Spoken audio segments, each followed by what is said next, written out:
테슬라 관련 투자 소식입니다. 테슬라 모델 3 한 달 만에 최고 차량 복귀. 소비자 전문 잡지 컨슈머 리포트와 미국 고속도로 안전보험협회가 테슬라 모델 3를 한 달 만에 다시 최고 차량으로 평가했다. 컨슈머 리포트와 IIHS가 테슬라 모델 3를 최고 등급 차량으로 다시 선정했다고 CNBC가 보도했다. 테슬라는 지난 5월 북미 시장에 출하되는 모델 3 세단과 모델 Y SUV에서 레이더 센서를 제거했다. 대신 이 모델들의 주행 보조 시스템인 오토파일럿 구동된 카메라에 의존하기로 했다. 이 조치 직후 컨슈머 리포트는 테슬라 모델 3와 모델 Y를 최고 차량에서 제외했다. IIHS 역시 최고 안전 차량에서 두 모델을 빼버렸다. 하지만 컨슈머 리포트와 IIHS는 이번에 모델 3를 다시 최고 등급으로 분류했다고 밝혔다. IIHS 대변인은 CNBC와 인터뷰에서 2021년형 테슬라 모델 3는 전방 충돌 방지 시스템 탑재 여부와 관계없이 최고 안전 차량 등급을 적용한다고 밝혔다. 하지만 IIHS는 모델 Y는 평가하지 않았다. 모델 Y에 대해선 올 여름 말까지 평가 작업을 끝낼 계획이다. 컨슈머 리포트 역시 모델 3의 카메라 기반 자동 긴급 브레이크 및 전방 충돌 경고 시스템을 평가한 결과 최고 차량으로 평가하기에 충분한 것으로 나타났다고 밝혔다. 애플 관련 투자 소식입니다. 애플워치가 지갑 대체할 것. 멀지 않은 미래에 스마트워치가 기존 지갑을 대체할 것으로 예상된다. 맥루머스 등의 주요 외신들에 따르면 애플은 워치OS 8 버전의 원리내비 결제 기능과 함께 ID 카드 역할까지 수행해 머지않아 지갑을 완전히 대체할 수 있을 것으로 내다봤다. 애플은 최근 열린 세계 개발자회 행사에서 애플워치의 최신 플랫폼인 워치OS 8을 공개했다. 워치OS 8은 아이폰 플랫폼인 iOS 15와 마찬가지로 원리 대비 새롭게 업데이트됐다. 애플워치용 최신 원리 탭은 디지털 ID 카드를 비롯해 디지털 카키, 현관 열쇠, 운전면허증, 치킨 예매 등의 다양한 기능을 지원한다. 애플은 애플워치가 앞으로 회사원의 출입증 인증 카드나 기존 지갑을 대체할 것으로 보고 있다. 미국의 50개 주정부 중 2개 주가 아이폰의 원리 3개, 사회보장 ID 카드를 등록하여 사용할 수 있도록 지원하고 있다. 애플 외에 구글과 삼성전자도 원리 탭을 이용한 다양한 프로젝트를 추진하고 있다. 구글은 안드로이드 폰에서 원리 탭을 이용해 면허증이나 디지털 카키로 사용할 수 있도록 지원하고 있다. 자동차 제조사들도 원리 탭을 이용해 스마트폰이나 스마트워치로 자동차를 원격 제어할 수 있도록 준비하고 있다. 애플은 지난 2015년에 원리 탭을 처음 내놨으며 애플워치에 이 앱을 탑재해 워치만으로 상품을 구매할 수 있도록 지원하고 있다. 나녹스 관련 투자 소식입니다. FDA 승인을 위해 보고서 제출한 나녹스. 매수 등급 $46 제시. 주식시장에서 거래된 의료기업의 주가 동향은 일반적인 의약품 기업과 생명공학 기업들의 주가 변동과 유사하게 움직이는 경향이 있다. FDA 보고 제출 소식과 승인 단계의 소식에 따라서 주가가 상승, 하강을 하게 된다.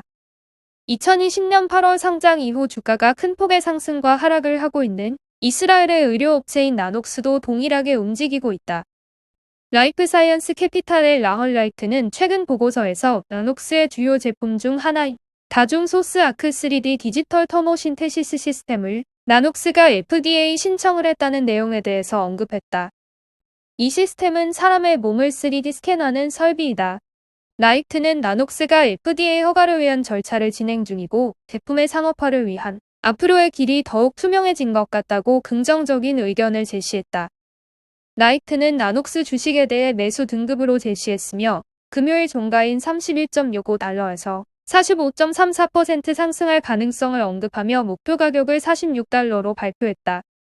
라이트 애널리스트는 나녹스가 현재 중요한 이정표를 지나고 있으며 향후 첫 번째 제품의 글로벌 출시를 앞두고 있다고 밝혔다.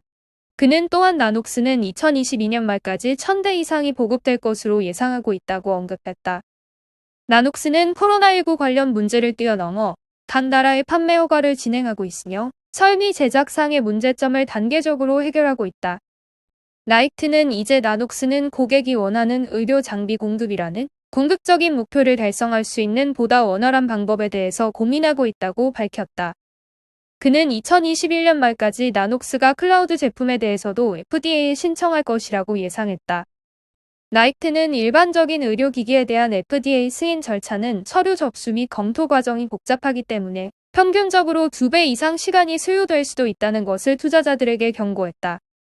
그러나 그는 나녹스에 대해서는 약 9개월에서 12개월 기간에 FDA 승인을 받을 수 있을 것이라는 긍정적인 의견을 표시했다.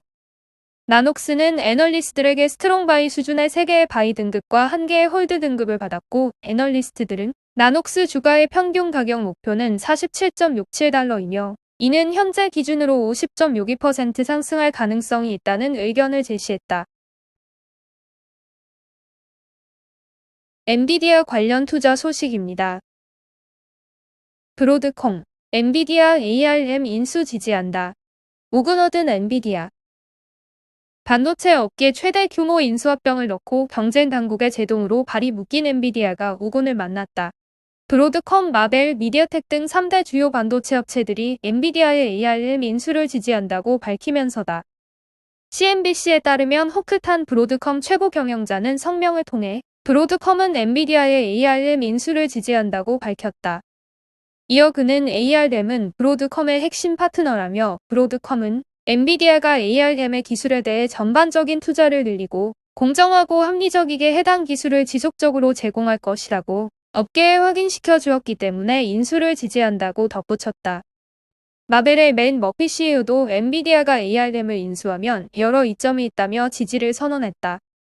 머피 CEO는 양사가 합병하면 고급 중앙 처리 장치 코어의 로드맵을 가속화할 수 있고 ARM 기반 설계가 반도체 업계에 광범위하게 적용 가능해진다고 설명했다.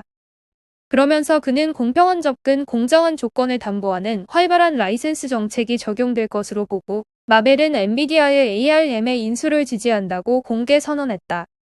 세계 최대 모바일 칩 개발업체인 대만의 미디어텍 리 차이 대표 역시 엔비디아와 암의 결합으로 반도체 산업이 혜택을 볼 것이라고 말했다.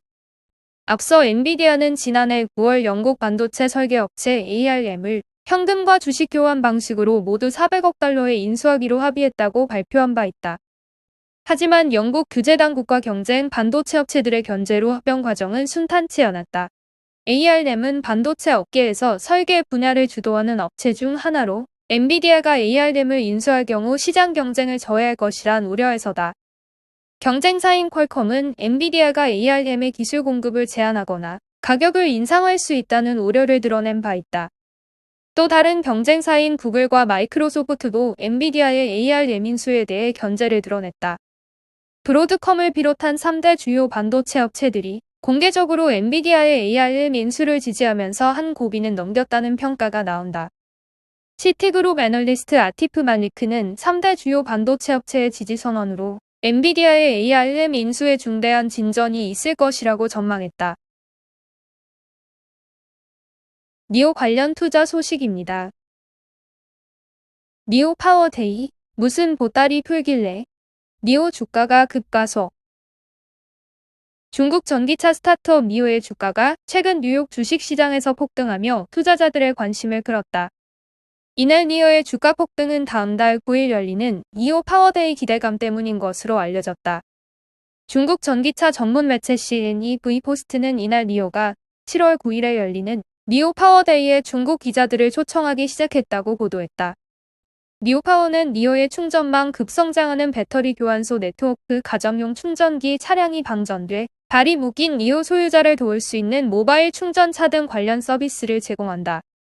그러나 이 매체에 따르면 니오는 새롭고 향상된 배터리 교환 스테이션의 롤아웃을 가속화하고 있으며 그 부분에 대한 업데이트를 볼 수 있을 것이라고 밝혔다. 다만 이번 이벤트에서는 눈에 띌 만한 새로운 서비스는 나오지 않는다. 한편 최근 중국 전기차 3인방으로 꼽히는 샤오펑과 리샹 주가도 각각 급등세로 마감했다. 바이두 관련 투자 소식입니다. 바이두, 전기차 자회사의 캐딜락 출신 디자이너 영입, 고급화 전략 시동. 중국 거대 IT 기업 바이두가 전기차 전략에 속도를 낸다. 캐딜락 출신 디자이너를 영입, 전기차 디자인 완성도를 끌어올릴 계획이다. 바이두 전기차 제조사 지도토는 디자인 스튜디오 총괄로 프랭크 우를 선임했다고 밝혔다. 바이두에 따르면 프랭크 우는 GM 출신으로 미시간주 워렌에 위치한 캐딜락 디자인 스튜디오에서 근무했다. 그는 중국 BARC 디자인 스튜디오 총괄직도 역임한 바 있다. 지도토는 올 1월 바이두와 지리가 출자해 설립한 전기차 전문 스타트업이다. 상하이와 베이징을 중심으로 활동하며 올 3분기 중 공식 브랜드 출시를 앞두고 있다. 지도토는 지리자동차의 전기차 전용 플랫폼 C를 기반으로 바이두가 확보한 스마트카 기능을 접목한 전기차로 시장 공략에 나설 계획이다. 샤이핑 지도토 CEO는 향후 5년간 스마트카 생산에 500억 위원을 투자할 계획이다라고 말했다.